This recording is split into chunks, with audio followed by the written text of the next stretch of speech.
Welcome back to the unit kinematics. You know we were doing the first chapter of kinematics and we have completed yesterday our first chapter of kinematics with the last topic relative velocity. And as I have told you, in the next video we will do some numericals related to the first chapter of kinematics. And today here we are to cover some numericals based on the first chapter of kinematics. And you can read here on the board, I have written a numerical that a body travels from A to B. A body travels from A to B at 40 meter per second and B to A at 60 meter per second. Calculate the average speed and average velocity. You need to find out the average speed and average velocity. First of all, write down the formula for average speed. Average speed is total distance over total time. Total distance over total time. And average velocity would be total displacement over total time. So first, we need to find out the total distance, then we would find out the total time, and then divide the total distance by total time. We will get the average speed. Now let us see what is question saying. A body travels from A to B. Okay, a body is traveling from A to B. Suppose this is a point A.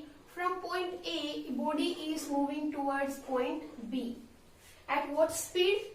40 meter per second. 40 meter per second. A body is going from A to B and B to A at 60 meter per second. That means this body again coming back from B to A and comes back at a speed of how much? 60 meters per second. Now calculate the average speed and average velocity. Okay, total distance हमें निकालना है, total time हमें चाहिए. Now let us consider when the object is going from A to B. जब object A से B पे जा रहा है with the speed of 40 meter per second, तो suppose A से B तक का जो distance है उसने 40 meter per second की speed से suppose t1 time में travel किया. And in the same way, when the object was going from B to A, so B से जो A का distance है उसने वापस आते टाइम 60 मीटर पर सेकेंड की स्पीड से suppose t2 टाइम में क्या किया? ट्रैवल किया. So इस कंप्लीट जर्नी के लिए जो टोटल टाइम होगा वो होगा t1 plus t2. So total time होगा कहां से? A से B के लिए, और वापस B से वापस A पे आने के लिए जो टोटल टाइम होगा वो होगा t1 प्लस t2. अब हम ये t1 प्लस t2 कैसे निकाल सकते हैं? हम ये t1 प्लस t2 निकाल सकते हैं. Time is equal to the distance over speed. तो t1 के लिए क्या लिख सकते हैं हम? t1 के लिए लिख सकते हैं डिस्टेंस कितना है? AB और स्पीड कितनी है? 40 मीटर पर सेकेंड. ये हो गया t1 के लिए. In the same way t2 हम निकाल सकते हैं. t2 के लिए डिस्टेंस क्या है? BA एंड स्पीड कितनी है? 60 मीटर्स पर second. And you know AB and BA are equal distance. AB and BA both are equal. ये डिस्टेंस अगर आप दिल्ली से अंबाला जाते हो और वापस अंबाला से दिल्ली आते हो तो डिस्टेंस नहीं चेंज होगा. उस डिस्टेंस के लिए आपकी स्पीड वेरी कर सकती है, आपका टाइम वेरी कर सकता है, बट डिस्टेंस जो दिल्ली से अंबाला तक का है वो फिक्स रहेगा. तो यहाँ से अगर आप A से B पे जा रहे हो, B से वापस A पे जा रहे हो, in that case distance will not change. So AB is equal to B. Now to find the total time let us add t1 and t2. So total time would be AB by 40 plus BA by 60. I can take AB common and it would be 1 by 60 plus 1 by 40 plus 1 by 60. और अगर LCM लेते हैं तो AB into 120, 3s and 2s. So total time becomes 5AB over 120. if we cancel out 5 by 120, so we would get 5 2s and 5 4s. So AB by 24 is the total time. Okay. I hope students you have understood how can we find the total time for this journey. Now our second requirement is to find the average speed total time. We have find out now total distance. What would be the total distance? Total distance is जाते वक्त distance travel किया है AB और आते वक्त भी distance travel किया है BA और BA और AB दोनों इक्वल हैं. Therefore total distance would be AB plus AB. तो can I right total distance जो होगा वो 2AB होगा. ओके, टोटल डिस्टेंस हो गया 2AB और टोटल टाइम कितना है AB ओवर 24. तो एवरेज स्पीड का फॉर्मूला है हमारे पास. एवरेज स्पीड का फॉर्मूला है total distance over total time. 2AB over time कितना है? Time is AB over 24. AB by 24 और इसको सोल्व करेंगे तो AB से AB कैंसिल. 2 इंटू 24 तो स्पीड हो जाएगी कितनी? 24 to 48 metre per second. So this is the answer. कौन सा answer? Average speed. Now next is average velocity. ठीक है, एवरेज वेलोसिटी भी देख लेते हैं. एवरेज वेलोसिटी क्या होगा? एवरेज वेलोसिटी के लिए we need first total displacement. तो टोटल डिस्प्लेसमेंट क्या होगा कंप्लीट जर्नी के लिए? What is displacement? Displacement, as I have told you, displacement is the distance between two positions. What is initial position and what is the final position? Starting point क्या था और final point क्या था, उन दोनों के बीच के distance को we call displacement. So एक person है, एक body है, उसने A से चलना शुरू किया, B पे गया और वापस A के ऊपर ही आ गया. तो उसका इनिशियल पोजीशन क्या था? A था इनिशियल पॉइंट. फाइनल पॉइंट भी क्या है? A है. तो दोनों के बीच में, इनिशियल और फाइनल पॉइंट के बीच में डिस्टेंस कितना है? डिस्प्लेसमेंट या डिस्टेंस कह लो कितना है? 0 है. तो डिस्प्लेसमेंट कितना हो गया? 0. तो एवरेज वेलोसिटी भी कितना हो जाएगा? क्योंकि एवरेज वेलोसिटी का फॉर्मूला है total displacement over total time. तो टोटल डिस्प्लेसमेंट ही अगर 0 हो गया है तो एवरेज वेलोसिटी भी कितना होगा? 0. So this was your first numerical. Second numerical is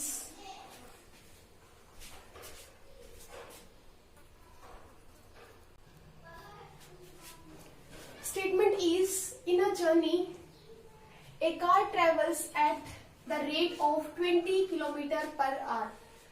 एक कार है जो चल रही है 20 किलोमीटर पर आवर की स्पीड से for 10 minutes. मतलब 10 मिनट के लिए जो कार की स्पीड थी वो थी 20 kilometre per hour during some journey and 30 kilometre per hour for 20 minutes. मतलब एक कार है जो 10 मिनट के लिए जो स्पीड पे चली that was 20 kilometre per our and 20 minutes के लिए जो उसकी स्पीड थी that was 30 kilometre per our. ये बोल रहा है find the total distance travelled by the car. तो इस कार ने 10 मिनट्स के लिए इस स्पीड से और 20 मिनट्स के लिए इस स्पीड से जो टोटल डिस्टेंस ट्रेवल किया that you have to find out. And second is average speed of the car during the journey. तो मैंने आपको बताया था जब भी आपकी स्पीड वेरी करती है किसी भी जर्नी को ट्रेवल करते टाइम, अगर आपकी speed is varying in that case you are suppose to find out the average velocity कि उस कंप्लीट जर्नी के लिए जो कांस्टेंट वेलोसिटी से जो कार ने ट्रेवल किया वो कितना होगा. तो पहले हम फाइंड आउट करेंगे टोटल डिस्टेंस. टोटल डिस्टेंस, तो टोटल डिस्टेंस कैसे फाइंड आउट करेंगे? सपोज जब वो कार 20 किलोमीटर पर आवर की स्पीड से ट्रेवल कर रही थी कितने मिनट के लिए? 10 मिनट के लिए. तो उसने जो डिस्टेंस ट्रेवल किया for the first case suppose जो डिस्टेंस ट्रेवल हुआ वो था S1 और इस S1 को हम कैसे निकाल सकते हैं? मैंने बताया था V into T. Distance is equal to speed into time. तो ये S1 हो जाएगा V1 इंटू T1 और V1 और T1 दोनों ही गिवन है. V1 कितना है? 20 kilometre per our. V1 is 20 kilometres per hour. What is T1? T1 is in is 10 minutes. तो T1 आपका गिवन है कितना, 10 मिनट्स। अब स्टूडेंट्स थोड़ा सा हमें यहाँ पे चेंज करना है, जो वेलोसिटी है वो आपके किलोमीटर पर आवर में है और जो टाइम है वो आपका मिनट्स में है, तो इसको भी आपको आवर्स में क्या करना पड़ेगा, चेंज करना पड़ेगा। तो we can change the minute into hours by dividing the 60 and now it becomes hours and you can see it becomes 1/6 hour. That means जो टाइम था फर्स्ट केस के लिए वो 1/6 आवर्स है, स्पीड है वो 20 किलोमीटर पर आवर है। Easily आप S1 यहाँ से निकाल सकते हो। S1 वुड बी V1 कितना है 20 और T1 कितना है 1/6, तो इट वुड बिकम 3 and 10, तो 10/3 हो गया आपका S1 distance. Okay, in the same way when the car was travelling at 30 kilometre per our and for 20 minutes, तो उस केस में सपोज उस ड्यूरेशन में जो डिस्टेंस ट्रेवल किया गाड़ी ने that was S2 and it is equal to V2 into T2। तो वेलोसिटी कितनी है, वेलोसिटी है 30 किलोमीटर पर आवर, तो ये हो गया 30 kilometre per our. But again जो टाइम है वो किस में है, 20 मिनट्स में है, इसको हमें आवर्स में चेंज करना पड़ेगा। तो मैंने डायरेक्टली मल्टीप्लाई कर दिया और यहाँ पे टाइम को आवर्स में चेंज कर लिया है, तो ये कैंसिल हो जाएगा एंड 1/3 और 3 से ये आ जाएगा 10। तो S2 डिस्टेंस जो आया वो आ गया 10। तो आपके पास जो टोटल डिस्टेंस है मान लेते हैं S, वो किसके इक्वल होगा, S1 प्लस S2, और S1 कितना है, S1 इज 10/3 प्लस S2 कितना है, S1 is 10/3 and S2 is 10। तो यहाँ से जो टोटल डिस्टेंस है वो आ गया ये। अगर इसको आप सोल्व करोगे तो कितना आएगा, 3 एलसीएम ले लो, 10 प्लस 30 डिवाइडेड बाय 3, यही होगा। तो इसको आप सोल्व कर लेना, वो होगा आपका टोटल डिस्टेंस। अब बात करते हैं क्या, second is average speed of the car during the journey. तो एवरेज स्पीड के लिए फॉर्मूला क्या होगा, एवरेज स्पीड के लिए आपको पता है the formula is average speed is equal to the total distance over total time। अब टोटल डिस्टेंस कितना है, S1 प्लस S2, S1 कितना था 10/3 प्लस S2 कितना आया था 10 आया था, and what is total time, total time is 1/6 था, प्लस सेकेंड क्या था, टाइम इज सेकेंड टाइम था 20/60 करेंगे तो 1/3, तो ये हो जाएगा। इसको आप सोल्व करोगे तो वो आपके पास आ जाएगी एवरेज स्पीड। इजीली आप इसको सोल्व कर सकते हो, यहाँ से एलसीएम ले सकते हो, एलसीएम लोगे तो 3, this is 10, 3 30 and this is divided by 6 1 2, तो ये आ गया 40/3 इंटू 6/3। इसको सोल्व करोगे तो इट वुड बिकम 3 2 एंड 80/3। इसको सोल्व कर लेना, ये आएगा समथिंग 6 पॉइंट समथिंग आएगा, 3 2 6 देन 2 6.6 कुछ आ जाएगा। तो average speed is 26.6 kilometre per our. So this is your average speed. So I hope you have understood the numerical. Next numerical is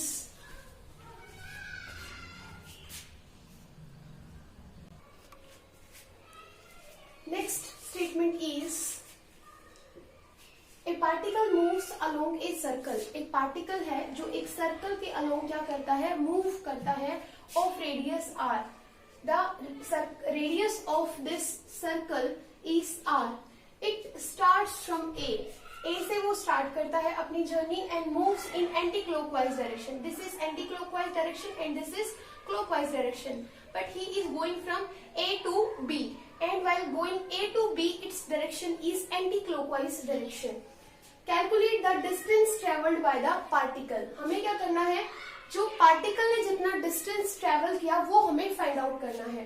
first A से B तक कितना डिस्टेंस ट्रेवल हुआ, फिर A से C तक कितना डिस्टेंस ट्रेवल हुआ, then A to D कितना डिस्टेंस ट्रेवल हुआ, and finally in one complete revolution, that means A से चल के वो वापस ए के ऊपर ही आ गया है, तो कितना डिस्टेंस इस पार्टिकल ने ट्रेवल किया वो हमें फाइंड आउट करना है।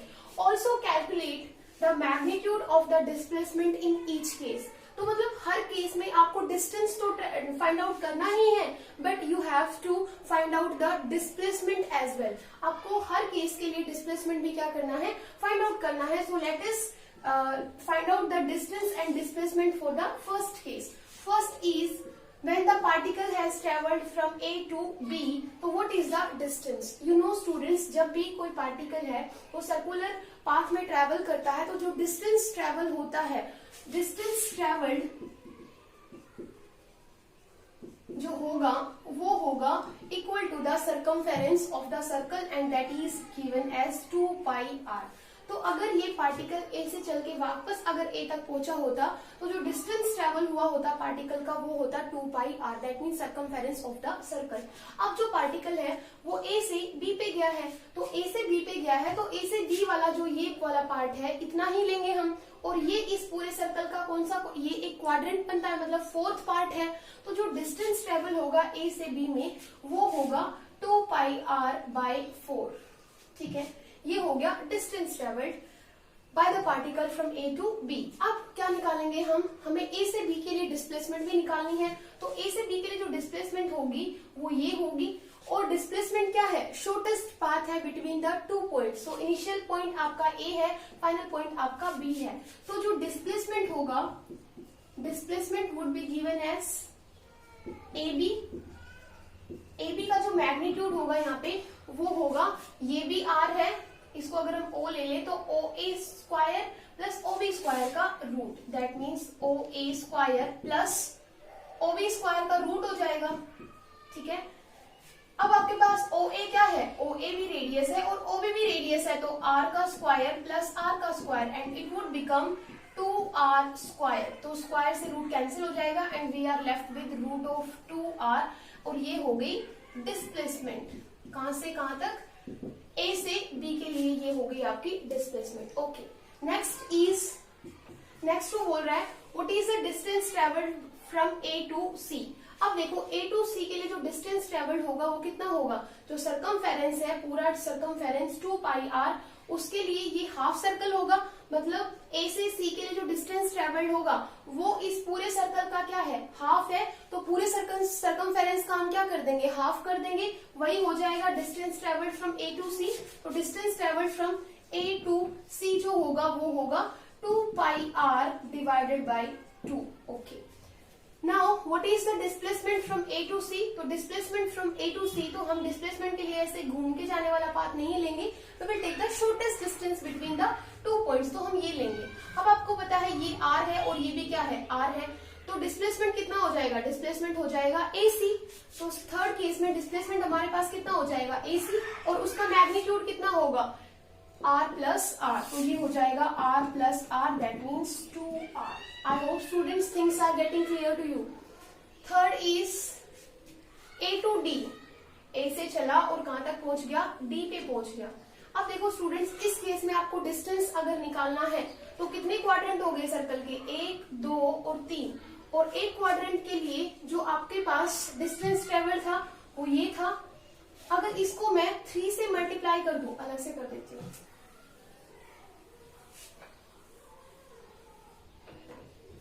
आपके पास जब A से D के लिए डिस्टेंस निकालोगे तो ये और ये, दैट मीन्स एक क्वाड्रेंट के लिए आपके पास जो distance travelled by the particle था वो ये था, और यहाँ पे कितने क्वाड्रेंट्स हो गए सर्कल के, 3 क्वाड्रेंट्स। तो so this would be your distance travelled from A to D। तो कितना आ गया ये, 3/2 पाई आर। ओके, ये हो गया distance from A to D। अब A टू D के लिए डिस्प्लेसमेंट कितना होगा, A टू D के लिए डिस्प्लेसमेंट अपना सिंपली वही होगा, and displacement from A to D is simply जो हमने किया था ये होगा R का स्क्वायर प्लस R का स्क्वायर, और इसको सोल्व करेंगे तो √2R। I hope clear. Now he is asking for the 1 complete revolution distance travelled. 1 complete revolution कब होगा, जब इस पार्टिकल ने A से चलना शुरू किया और वापस A के ऊपर ही पहुंच गया, तो it has completed 1 revolution of its journey. तो यहाँ पे जो टोटल डिस्टेंस होगा वो कितना होगा, equal to the 2 pi r circumference of the circle. So complete revolution के अंदर जो डिस्टेंस ट्रेवल्ड हुआ होगा वो होगा 1 कंप्लीट रिवॉल्यूशन, जो डिस्टेंस होगा, distance would be equal to the 2 pi are.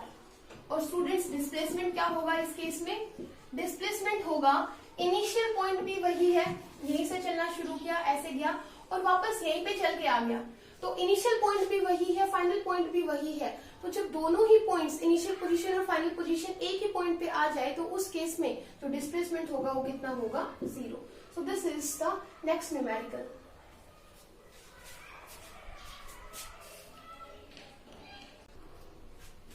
Next numerical is 2 railway tracks are parallel to west-east direction. 2 tracks हैं, रेलवे ट्रैक्स हैं, वेस्ट से ईस्ट डायरेक्शन के लिए पैरेलल है। Suppose like this, you know that this is north, this is south, this is east and this is west. West to east parallel है दोनों। Okay, अब क्या बोल रहा है? अलोंग वन ट्रैक, एक ट्रैक के along train A is going, moves with speed, train A की स्पीड है 30 metre per second. Okay, from west to east, मतलब ये है ट्रेन की डायरेक्शन, ठीक है। While along the second track, second track के अलोंग ट्रेन बी होगी, ठीक है। Train B moves with the speed of, B की स्पीड कितनी है? 48 मीटर्स पर सेकेंड। 48 मीटर पर सेकेंड से आ रही है, कहां से? West to east to west, तो कुछ इस डायरेक्शन में आ रही है, मतलब ये ईस्ट से वेस्ट से ईस्ट जा रही है, ये ईस्ट से वेस्ट आ रही है। अब हमें निकालना क्या है? हमें निकालना है relative velocity of B with respect to A. मतलब लिखेंगे कैसे? Relative velocity of train B with respect to A, ये लिखने का तरीका है। और ऐसे, लेकिन ये इसका फॉर्मूला क्या होता है? हमारे पास फॉर्मूला होता है velocity of train B minus velocity of train A. तो ये हो गया formula for relative velocity of train B with respect to A. तो उसको कैसे लिखेंगे? V B minus V A. तो पहली बात तो हमें वी बी चाहिए और वी ए चाहिए, तो velocity of train B, V B कितना है? Velocity of train B is 48 metre per second, तो ये हो गया 48 मीटर पर सेकेंड। कहां से कहां तक? ईस्ट से वेस्ट। कहां से कहां है? ये ईस्ट से वेस्ट है, तो मैं बोल सकती हूँ ईस्ट टू वेस्ट। ओके, क्या मैं इसको ऐसे लिख सकती हूँ students? V B is equal to minus 48 metres पर सेकेंड वेस्ट टू ईस्ट। मैंने क्या कर दिया? डायरेक्शन चेंज कर दी, that's why I have written minus sign over here. पहले जो ट्रेन थी वो ईस्ट से वेस्ट जा रही थी, अब मैंने इसके आगे माइनस लगा दिया। माइनस लगाने से क्या हो गया? इसकी डायरेक्शन चेंज होगी। अब ये कहां से कहां जाएगी? वेस्ट से ईस्ट। आपको वी ए गिवन है, वेलोसिटी ऑफ ट्रेन ए कितनी गिवन है? 30 metre per second from west to east. अब वी बी क्या है? 30 metre per second from west to east, from west to east, तो ये भी वेस्ट टू ईस्ट है, ठीक है। अब दोनों ट्रेन्स की डायरेक्शन वी ए और वी बी की हमने क्या कर ली है? सेम कर ली है। अब देखते हैं किस फॉर्मूले में पुट करते हैं। Velocity of train B with respect to A क्या होगी? वी बी कितना है? -48, ठीक है, माइनस वी ए कितना है? 30 मीटर पर सेकेंड, तो ये कितना आ गया? ये आ गया -78 मीटर्स पर सेकेंड। और कहां से कहां तक? West to east, west to east. तो क्या मैं इसको फाइनली रिवर्स कर सकती हूँ? Relative velocity of train B with respect to A, इसको आप क्या लिख सकते हो? आप इसको लिख सकते हो 78 मीटर्स पर सेकेंड, ईस्ट टू वेस्ट भी आप लिख सकते हो। So this is the relative velocity of train B with respect to A. और -78 मीटर्स पर सेकेंड भी हो सकता है, लेकिन उसके लिए डायरेक्शन क्या होगी? West to east. लेकिन अगर हमें ईस्ट टू वेस्ट निकालनी है तो कितना होगा? 78 मीटर्स पर सेकेंड। ओके, इतना क्लियर हुआ। अब सेकेंड केस में क्या निकलवा रहा है? सेकेंड केस में he wants to find out from us relative velocity of ground with respect to B. तो जो ग्राउंड की वेलोसिटी है, ट्रेन किसके ऊपर चल रही है, ग्राउंड के ऊपर, लेकिन ग्राउंड तो कैसा है, स्टेशनरी है, लेकिन हमें निकालना क्या है, relative velocity of ground with respect to A या बी, बी। तो ग्राउंड क्या होगा, इसके लिए formula velocity of ground minus velocity of train B. अब आपको पता है ग्राउंड तो रेस्ट पे है, इसलिए जो ग्राउंड की वेलोसिटी होगी वो कितनी हो जाएगी, 0। तो यहाँ पे हम सिंपली क्या पुट कर देंगे, 0। और वेलोसिटी ऑफ बी, तो यहाँ से माइनस है और हम क्या ले लेंगे, वेलोसिटी ऑफ बी -48 मीटर्स पर सेकेंड। अब ये velocity, relative velocity of ground with respect to B कितना आ गया आपके पास, 48 मीटर्स पर सेकेंड। कहां से कहां तक, फ्रॉम वेस्ट टू ईस्ट, क्योंकि हमने -48 लिया है तो ये हो जाएगा वेस्ट टू ईस्ट। तो relative velocity of ground with respect to train B is equal to 48 metres पर second from west to east. So this is the numerical based on the relative velocity. Next numerical is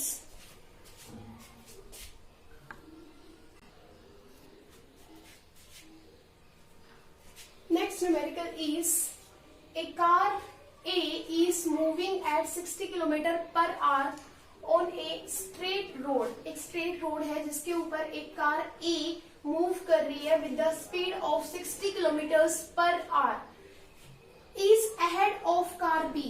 आगे चल रही है दूसरी car B से जो कि move कर रही है सेम डायरेक्शन में at the speed of 10 metres पर सेकेंड। देखो स्टूडेंट्स, यहाँ पे जो कार ए की स्पीड है वो है 60 किलोमीटर्स पर आवर और जो कार बी की स्पीड है वो है 10 मीटर्स पर सेकेंड।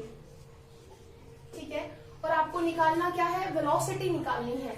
तो क्योंकि ये किलोमीटर्स पर आवर में है, पहले इसको भी चेंज कर लेते हैं मीटर पर सेकेंड में, तो आप इजीली इसको चेंज कर सकते हो मीटर पर सेकेंड में। तो ये आ जाएगा, ये 60 से 60 कैंसिल, 0 से 0 cancel, this is 50 and this is 3, तो ये भी आ गया 50/3 मीटर पर सेकेंड। क्या, velocity of car is moving on a straight line. तो ये कार की स्पीड आ गई है, ए की स्पीड आ गई है 50/3 मीटर्स पर सेकेंड, बी की भी आ गई है 10 मीटर्स पर second. Now he wants to find the velocity of A relative to B. मतलब वो क्या फाइंड आउट करवाना चाह रहे हैं, relative velocity of object of car A with respect to B, वो हमसे ये फाइंड आउट करवाना चाह रहा है। और इसके लिए फॉर्मूला है VA माइनस VB। अब आपके पास दोनों वेलोसिटीज है, सिंपली हम निकाल सकते हैं VA कितना है 50/3 माइनस VB कितना है, VB इज 10। तो सिंपली हम क्या कर सकते हैं, एलसीएम लेंगे तो it would be 50 minus 30/3 and it is 20/3। इसको सोल्व करेंगे तो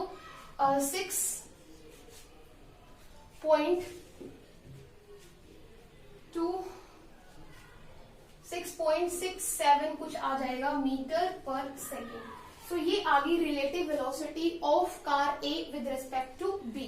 अब वो क्या कह रहा है, and vice versa, that means आपने ए की वेलोसिटी तो निकाल ली बी के रेस्पेक्ट में, लेकिन इसका ऑपोजिट भी करना है। मतलब relative velocity of car B with respect to A, ये भी आपको क्या करना है, फाइंड आउट करना है। तो इसके लिए भी कुछ नहीं है, अब बस फॉर्मूला क्या हो जाएगा, पहले हम v की वेलोसिटी में, b की वेलोसिटी में से a की वेलोसिटी को क्या कर देंगे, माइनस कर देंगे। That would be the relative velocity of car b with respect to a। तो ये क्या होगा, b है हमारे पास 10 मीटर्स पर सेकेंड, तो ये हो गया 10 माइनस 50/3, तो वो आ जाएगा आपका answer.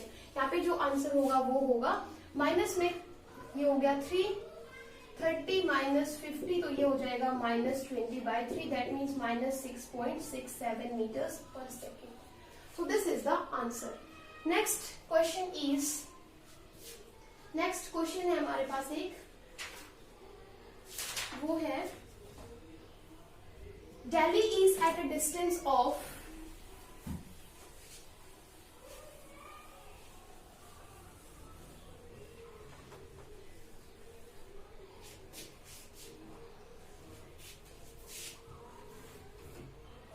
next question is Delhi is at a distance of 200 kilometres from Ambala. मतलब दिल्ली और अंबाला के बीच का जो डिस्टेंस है वो कितना है, 200 किलोमीटर है। मान लो ये दिल्ली है और ये अंबाला है।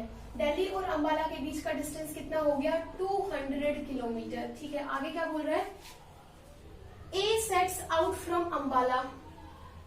A sets out from Ambala, A है अंबाला से चलता है, from Ambala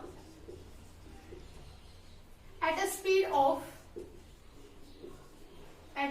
of 30 kilometre per hour. मतलब यहां से ये इसको अंबाला लिख देते हैं और ये हो गया दिल्ली। तो अंबाला से ए चलता है कितनी स्पीड पे, 30 किलोमीटर पर आवर की स्पीड पे चलता है। And B sets out from Delhi at a speed of 20 kilometers per hour. They will meet each other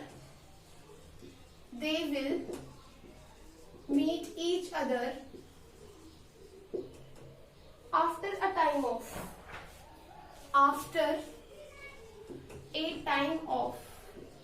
मतलब क्या समझाया, दिल्ली और अंबाला के बीच का डिस्टेंस है 200 किलोमीटर्स। एक पर्सन है ए जो अंबाला से चला किधर, दिल्ली की तरफ, और किस स्पीड से चला, 30 किलोमीटर पर आवर की स्पीड से चला। अब बोल रहा है दूसरा एक पर्सन है बी, वो दिल्ली से निकला किधर की तरफ, अंबाला की तरफ, और उसकी स्पीड क्या है, उसकी स्पीड है 20 किलोमीटर पर आवर। तो वो बोल रहा है कि बताओ कितने टाइम बाद दोनों क्या करेंगे, आपस में मिल जाएंगे। देखो भी समझाती हूँ। ये हो गया बी, इधर से ये जा रहा है बी दिल्ली से अंबाला की तरफ। ठीक है, इसकी स्पीड कितनी है, 20 किलोमीटर्स पर आवर। देखो स्टूडेंट्स, ये अंबाला की तरफ जा रहा है, ये दिल्ली की तरफ जा रहा है। ठीक है, दोनों एक पॉइंट तो होगा जहां पे आके दोनों मिलेंगे। तो आपको बताना है कि कितने टाइम बाद दोनों क्या करेंगे, मिलेंगे। तो हम क्या कर सकते हैं, इसको इजीली क्या कर सकते हैं, मैथ से भी सोल्व कर सकते हैं कि मान लो वो यहाँ कहीं मिल जाते हैं, तो दिल्ली से यहाँ तक का डिस्टेंस हो गया x, पीछे का रिमेनिंग डिस्टेंस हो गया 200 माइनस x। लेकिन हमें उस तरीके से नहीं जाना है, हमें फिजिक्स के हिसाब से करना है। और हम यहाँ पे कॉन्सेप्ट लगाएंगे रिलेटिव वेलोसिटी का। अब रिलेटिव वेलोसिटी में क्या करते थे, हम एक ऑब्जेक्ट को क्या कर लेते थे, रेस्ट पे ले आते थे। कैसे ले आते थे, उसमें उसी ऑब्जेक्ट की जो इक्वल एंड ऑपोजिट वेलोसिटी है उसमें क्या कर देते थे, ऐड कर देते थे, और सेम उतनी ही वेलोसिटी दूसरे ऑब्जेक्ट पे भी क्या कर देते थे, इंपोज कर देते थे, और वो आपके पास क्या आ जाती थी, रिलेटिव वेलोसिटी आ जाती थी। और फिर उससे क्या कर देंगे, यहाँ पे इस डिस्टेंस को क्या कर देंगे, सिंपली डिवाइड कर देंगे, वो आपके पास टाइम आ जाएगा। तो हम यहाँ पे कॉन्सेप्ट लगाएंगे किसका, रिलेटिव वेलोसिटी का। और रिलेटिव वेलोसिटी में रिलेटिव वेलोसिटी फाइंड आउट करने के लिए फर्स्ट पॉइंट क्या था, फर्स्ट पॉइंट था कि एक ऑब्जेक्ट को हमें क्या लाना है, रेस्ट पे लाना है। तो देखो स्टूडेंट्स, बी जो है वो 20 किलोमीटर पर आवर की स्पीड से अंबाला की तरफ जा रहा है, तो उसकी स्पीड कितनी है, 20 किलोमीटर पर आवर। ये है बी। अगर हम इसमें इतनी ही वेलोसिटी का मैग्नीट्यूड ऑपोजिट डायरेक्शन में अगर ऐड कर दे तो बी किस पे आ जाएगा, रेस्ट पे। तो ये हो जाएगा, हमने इसमें -20 किलोमीटर पर आवर क्या कर दिया, ऐड कर दिया। अब आपका जो बी है वो किस पे आ गया, रेस्ट पे आ गया। ठीक है, अब ये इजीली आ सकता है 200 डिस्टेंस को 200 किलोमीटर के डिस्टेंस को ट्रेवल करने के लिए, ट्रेवल करके, और हम क्या निकाल सकते हैं, कितना डिस्टेंस इसने क्या किया, कितना टाइम इसने लिया इसको मीट करने के लिए। तो ये हो गया ऑब्जेक्ट बी किसके ऊपर, रेस्ट पे। अब सेकेंड कंडीशन क्या थी कि जितनी वेलोसिटी बी की ऑपोजिट डायरेक्शन में आप बी पे ऐड कर रहे हो, उतनी ही वेलोसिटी ए पे भी ऐड करनी पड़ेगी। एंड ए की जो वेलोसिटी होगी वो कितनी हो जाएगी, ये 30 किलोमीटर है, और इसमें अगर हम 50 किलोमीटर पर आवर अगर ऐड कर दें तो -20 किलोमीटर पर आवर ये होगी इसकी वेलोसिटी। बट ये दोनों वेलोसिटीज किस में है, सेम डायरेक्शन में है। तो अब जो ए जो अंबाला से दिल्ली की तरफ आ रहा था उसकी वेलोसिटी कितनी हो जाएगी, मैंने आपको बताया था, जब दोनों ऑब्जेक्ट्स, ये ऑब्जेक्ट इस डायरेक्शन में जा रहा है, ये इसमें आ रहा था, मतलब both the objects were moving in opposite direction, तो उस केस में जो रिलेटिव वेलोसिटी होगी, रिलेटिव वेलोसिटी का मैग्नीट्यूड होगा वो होगा दोनों ऑब्जेक्ट्स की जो वेलोसिटी थी उनके मैग्नीट्यूड के सम के इक्वल। तो अब यहाँ पे ए की वेलोसिटी कितनी हो जाएगी, ए की वेलोसिटी हो जाएगी 30 plus 20 that means 50 kilometre per our की स्पीड हो जाएगी, किसकी रिलेटिव वेलोसिटी हो जाएगी ए की कितनी, अब 50 किलोमीटर पर आवर, क्योंकि बी तो किस पे आ गया है, रेस्ट पे आ गया है, तो बी की वेलोसिटी तो क्या होगी, 0 हो गई। अब इस वेलोसिटी के साथ जो ए है वो इतने डिस्टेंस को कितने टाइम में कवर कर लेगा, तो जो यहाँ से टाइम होगा that would B 200 over 50 kilometre per our, distance over speed, और ये हो गया 4 आवर्स। तो जो टाइम यहाँ पे लगा they will meet each other at a time of 4 hours. हमने बी को क्या कर दिया, रेस्ट पे कर दिया, इजिली वो यहाँ पे ए चल के 50 किलोमीटर पर आवर की स्पीड से बी को क्या कर सकता है, मीट कर सकता है in time 4 hours. So this is all about the today's lecture, and I want to have a quick revision because some of the students were saying ki ma'am in the last we want a revision of whatever taught in the class. So today we have discussed about the what is the formula for average velocity. Average velocity के लिए formula था total displacement over total time, ये हमने किया। फिर हमने क्या निकाला, एवरेज स्पीड हमने निकाली। एवरेज स्पीड थी आपके पास total distance over total time, ये हमने किया। देन हमने न्यूमेरिकल्स किए based on the relative velocity, उसके फॉर्मूलाज में लिख देती हूँ। Suppose two objects are moving A and B, we want to find out the relative velocity of object A with respect to B, तो इसके लिए फॉर्मूला होगा V A minus V B. Suppose हम निकालना चाहते हैं velocity of relative velocity of object B with respect to A, और ये होगा V B minus V A. हम क्या कर सकते हैं, अगर ये ईस्ट से वेस्ट जा रहे हैं, सपोज ए की वेलोसिटी है -50 kilometre per hour east to west, sorry 50 kilometre per hour from west to east. आप इसको क्या बना सकते हो, आप इसको लिख सकते हो -50 kilometre per our waste to east, ये भी हमने किया। सो ये सारी चीजें थी जो हमने आज के इस लेक्चर में क्या किया, न्यूमेरिकल्स सोल्व किए based on these formulas. So I hope this chapter is clear to you. In the next lecture we will start with the next topic. Thank you.